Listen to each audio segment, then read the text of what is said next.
It is essential that clinicians understand how pressure ulcers develop if we are to provide optimal prevention and treatment measures for our patients.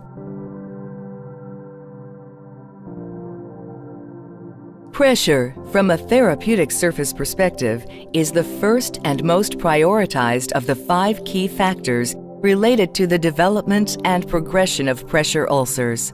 However, this leaves 4 equally important, yet lesser understood factors that are therapeutically addressed less often. The second and third factors, temperature and moisture, are commonly referred to as microclimate. An elevated temperature can lead to perspiration, which can moisten the skin and cause a highly undesirable and easily preventable skin condition called maceration. Macerated skin is softer and weaker than skin that is not perspiring and results from mismanagement of the microclimate. In addition, clinical and research-published evidence demonstrates that elevated skin temperature leads to a higher incidence for tissue damage. Friction, the 4th key factor in this context, occurs when skin comes in contact with a therapeutic surface. Friction leads to the generation of heat, which increases the temperature at the skin-surface interface. Friction leads to the 5th key factor, shear. Skin shear is an internal stress caused when adjacent surfaces slide across each other. This results in twisting and tearing of the underlying tissue structures, as well as blood vessels. This leads to tissue ischemia and localized tissue necrosis.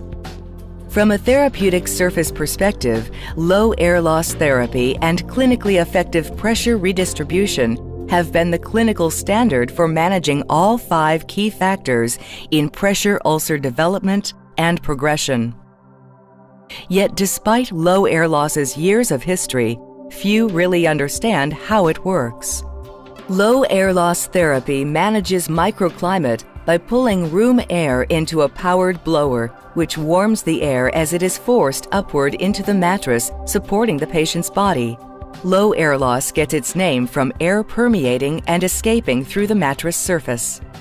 Low air loss therapy channels air to the path of least resistance, in this case, to the surface around the patient, which does not effectively manage the skin microclimate underneath the patient.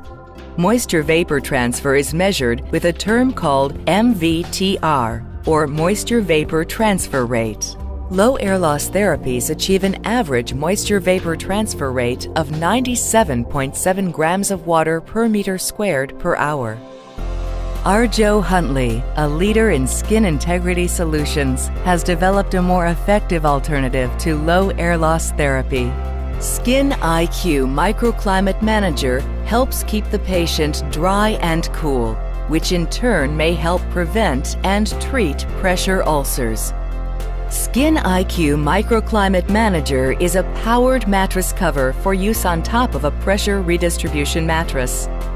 It has a vapor-permeable waterproof top layer that facilitates moisture transfer and a layer of spacer material below that allows for continuous airflow beneath the cover. Instead of supporting the patient by blowing warm, forced air into the mattress, Skin IQ Microclimate Manager takes a different approach. Skin IQ Microclimate Manager utilizes negative airflow technology, or NAT, a unique technology that transfers moisture from the skin surface and pulls it into the spacer layer and away from the patient. Negative airflow technology provides superior moisture vapor transfer and helps to eliminate warm air from contacting the skin.